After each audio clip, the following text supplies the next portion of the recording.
Hey everyone, so now I'm going to start the book called This Is Not What It Looks Like by Pseudonymous Bosch. And so, yeah, let's begin. Warnings and disclaimers, fine prints, and etc. Do not read this book standing up. You may fall down from shock. Do not read this book sitting down. A quick escape might be necessary. Operating and moving vehicle or any kind of heavy machinery while reading this book is forbidden. It might distract you from the plot. Prolonged exposure to this book may cause dizziness and extreme case paranoid delusions or even psychosis. If this is your idea of fun, by all means keep reading. If it is not, then this isn't the kind of book for you. Use this book for others than an independent intern purpose is not advised. While it may seem like an idea projectile or makers of this book cannot guarantee your safety if you throw it at someone, there's always a possibility that the person will throw it back.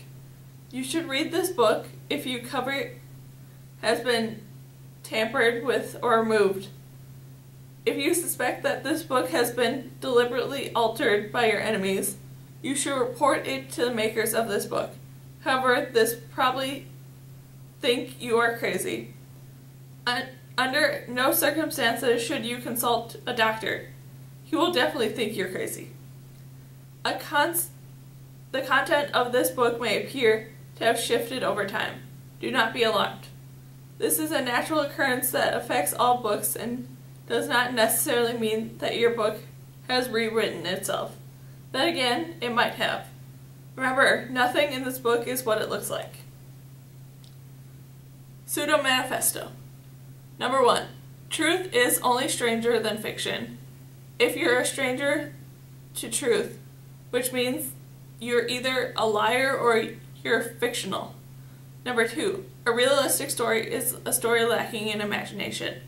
What does realistic mean, anyways? Who do you say something is truistic? Number 3. I've never met a joke so bad I didn't like it. Then again, I've never met a joke. Number 4. When in doubt, you can't be wrong. Number 5. Whether it's chocolate or socks, the rule is the same. The darker the better. Number 6. There is more life than chocolate. There is, for example, cheese. Number 7. If a writer accidentally serves you a burger with mayonnaise, it's not even for him to scrape it off. He must order you a new burger. Number 8. It's pronounced pseudonyms. Number 9. Secrets? What secrets? Number 10. I know you are, but what am I? Author's note. A certain point in the first 150 pages of this book, there will be an emergency drill. Please follow all instructions and behave exactly as you would in real emergencies. Thank you. Chapter 10. Goat.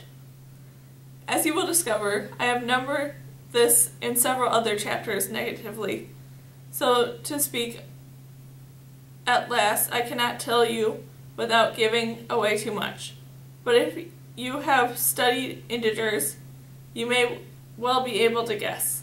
You know, for example, that the negative number is the number whose value is less than 0, and that the higher the negative number, the lower the value. Thus, when you order two negative numbers in sequence, the higher of the two always comes before. Hint, hint, the lower. Negative 10 comes before negative 9, so on until you get to 0. Things turn normal, more or less. How should I put this? I must choose my words carefully. I know how you are, always ready to jump on my mistakes. Somewhere, in some time, a girl walks down a road. I say somewhere, not because the where is a secret, although it is. I say sometime, not because the when is a secret, although it is. And I say girl, not because her name is a secret, although it is. No, I use these words because the girl herself did not know where she was, or when, or who. She had woken standing still, with her eyes open. It was a very strange sensation, like materializing out of nowhere. Her fingers and toes tingled. The tips of her ears burned. Whether from heat or cold, she wouldn't have been able to say. Sunspots lingered in her eyes, blurring her vision. But when she looked up and she saw that there was no sun, the sky was cloudy. She had fainted. Did she have a concussion? She knew that confusion and blurred vision were symptoms of concussion, but she couldn't remember how she knew it. She touched her head, but she found no injury. Gradually, the sunspots disappeared and her vision cleared. She looked around. She had no idea where she was.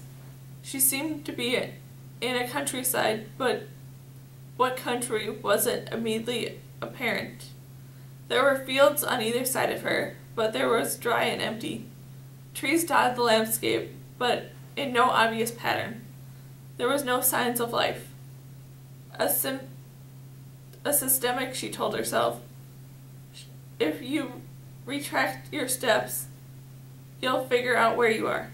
But she couldn't remember a thing that happened before. She was where she was, and was as if she had been born moments ago.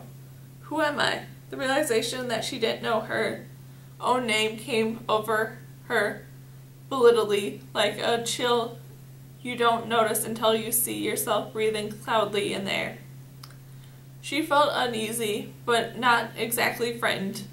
Real amnesia, she knew, although she couldn't remember how she knew it, was exceedingly rare. Most likely, her memory would return in a moment. She decided the best thing was to walk, and walking was not easy. There were no signs or streetlights to guide the way. The roads were not paved, and riddled with rocks and tree roots and mud holes. She stumbled more than once, but she trudged forward. What else was there to do? An hour passed, maybe 2, or was it less? She didn't see anyone else, until she did, ahead of her, a few feet off the road. A boy was climbing a big tree. Like a cat, he made his way on all fours out onto the long branch. Like a cat, he got stuck. "Father! Father!" His cry grew louder and nobody came. I wonder if he'll recognize me, the girl thought. He could be my little brother for all I know. Don't worry, I'll get you down, she shouts. If the boy heard her, he shows no sign. "Father!" he kept yelling. An old heap road laid beneath the tree. The remains of a swing. The girl picked it up and automatically started to climb the old and twisting tree trunk, as if it were the natural thing to do, as if she had rescued many other children before. Remember the 3-point rule, she told herself, but she couldn't remember how she knew it. Always connect to what you're climbing, whether it's at least 2 feet, 1 hand, or 2 hands, and 1 foot. You might remember this helpful rule in a highly educational and frankly rather brilliant book called If You're Reading This, It's Too Late. You shouldn't climb up trees if you're too scared to climb down, she said when she came close to the boy. He ignored her, continuing to yell for his father. It certainly didn't seem as though he recognized her.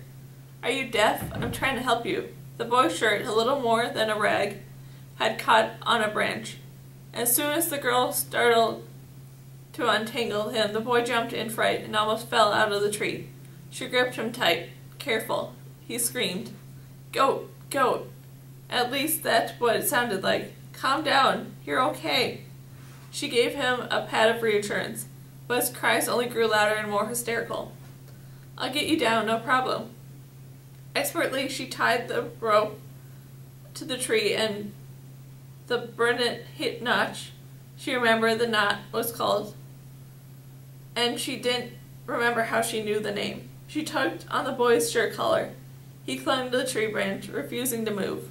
"Goat, goat." "Is there a goat down there? Is that why you're screaming? It's scaring you? Don't worry, it won't hurt you. Goats don't eat people. Tin cans, tennis balls, maybe. But no little boy. Not usually anyway." She smiled, showing she was joking, but he didn't smile back. Eventually she coaxed him down and gently placing his hand on the rope and forcibly pushing him off the branch. "Pretend it's a fire pole," she called after him. He slid down the rope and looked of terror on his face. As soon as his feet hit the ground, the boy bolted.